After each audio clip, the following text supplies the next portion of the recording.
Viewers, मैं मोहम्मद ज़ीशान खालिद, आपका resource person और मैं लिस्टेड ट्रेनर हूँ एंड नोट सॉफ्टवेयर का।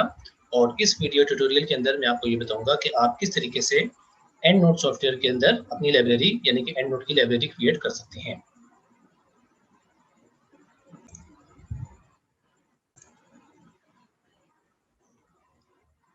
अगर आप एंड नोट के अंदर लाइब्रेरी क्रिएट करना चाहते हैं तो आप एंड नोट के अंदर फाइल मेन्यू में जाएं और न्यू को क्लिक करें और आपकी लाइब्रेरी क्रिएट हो जाएगी। अब मैं आपको ये सॉफ्टवेयर के थ्रू यानी कि एंड नोट सॉफ्टवेयर ओपन करके आपको बताता हूँ कि आप कैसे लाइब्रेरी क्रिएट कर सकते हैं। तो मैं अपना डेस्कटॉप आपसे पहले शेयर करता हूँ और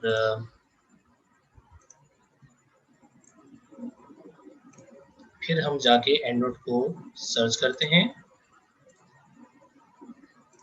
और ये आप देख सकते हैं कि ग्रुप मेन्यू में जाके आप एंड नोट को सर्च करें। जैसे आप किसी भी सॉफ्टवेयर को सर्च करते हैं, एंड नोट ई से स्टार्ट होता है, तो ऑफ कोर्स ई के ग्रुप में जाके हम इसको तलाश करेंगे। ये एंड नोट का फोल्डर है और इस फोल्डर को आप एंड नोट का ब्लू आइकन, मैंने एंड नोट X8 इंस्टॉल किया हुआ है तो इसका ब्लू आइकन है, मैंने इसको क्लिक किया और ये एंड नोट ओपन हो रहा है।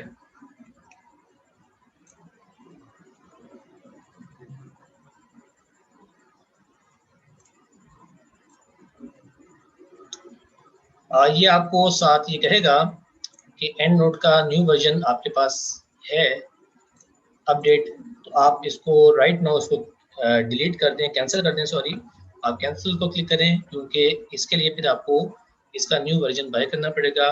मेरे पास इस वक्त ऑलरेडी लाइसेंस वर्जन है एंड नोट X8 का, इसलिए मैं इसको कैंसिल कर रहा हूँ। अब ये मेरे पास ये मेन्यू आ गया है जो ब्लैंक है। आपके पास भी इस तरह से होगा। मेरे पास एक एरर का मैसेज आया था, वो सम टाइम हो जाता है, लेकिन मोस्ट प्रॉब्ली जब आप फर्स्ट टाइम यूज करेंगे तो आपके पास ये एरर नहीं आएगा। तो आपके पास ये ब्लैंक इंटरफेस कैनवस आएगा एंड नोट का। और अगर आपने नई लाइब्रेरी क्रिएट करनी है तो फिर आप फाइल मेन्यू में जाएंगे और फाइल मेन्यू में जाके आप क्लिक करेंगे न्यू को, और न्यू में जाके आपने एक नया नाम देना है फाइल को। मैं इसको डेस्कटॉप इसकी लोकेशन सेलेक्ट कर रहा हूँ और मैं इसको ऑनलाइन एंड नोट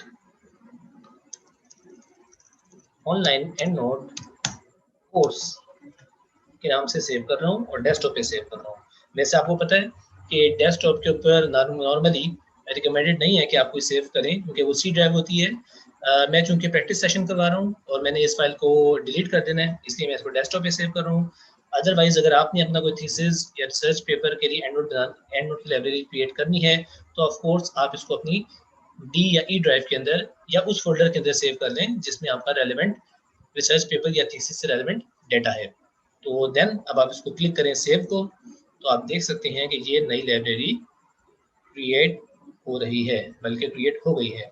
ये मैं इसको फुल स्क्रीन कर रहा हूँ और अब हम इसका जो इंटरफेस है उसको थोड़ा सा उसका ओवरव्यू कर लेते हैं कि इसमें क्या क्या चीज़ें हैं। ये फाइल मेन्यू के अंदर हैं, ये उसकी ऑप्शंस हैं, ये हम साथ साथ प्रैक्टिस करेंगे।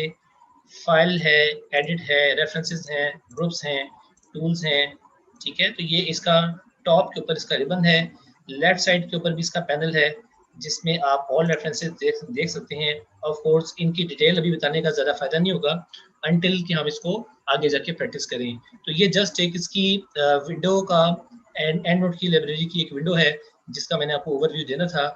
लेटर जो हमारा सेशन है उसमें नेक्स्ट सेशन 3 उसमें मैं आपको बताऊंगा कि आप किस तरीके से अब एंड नोट की लाइब्रेरी जो आपने क्रिएट कर ली है उसमें रेफरेंसेस को इंपोर्ट कर सकते हैं from Google Scholar, from Emerald और from any other database. So please join us in the next session. I hope कि इस सेशन के अंदर आपको ये ओरिएंटेशन मिल गई होगी कि आप किस तरीके से एंड नोट की नई लाइब्रेरी क्रिएट कर सकते हैं। ये मैं आपको डेस्कटॉप पे जाके दिखा भी देता हूँ कि ये किस तरह से इसका आइकन आता है। ये मैंने इसको डेस्कटॉप पे सेव किया था और आप देख सकते हैं कि ये मेरे पास EndNote online EndNote course का जो आइकन है वो क्रिएट हो गया है। एक बात आपने याद रखनी है कि एंड नोट के साथ एक सपोर्टिंग फोल्डर भी इसका क्रिएट हो जाता है। इसको आपने डिलीट नहीं करना। ये बिल्कुल ऐसा ही है जैसे आप कोई इंटरनेट एक्सप्लोरर की या गूगल क्रोम की का वेब पेज सेव करते हैं तो वेब पेज के साथ-साथ उसका एक फ़ोल्डर भी कॉपी हो जाता है। तो अगर आप इस फ़ोल्डर को डिलीट करेंगे तो ऑफ कोर्स एंड नोट की लाइब्रेरी का जो बैकएंड के ऊपर डाटा है वो भी डिलीट हो जाएगा। तो आपने इसको डिलीट नहीं करना। सो आई होप कि इस वीडियो से आपको समझ में आ गई होगी कि आपने एंड नोट की लाइब्रेरी कैसे क्रिएट करनी है। So see you in the next session. अल्लाह हाफ़िज़।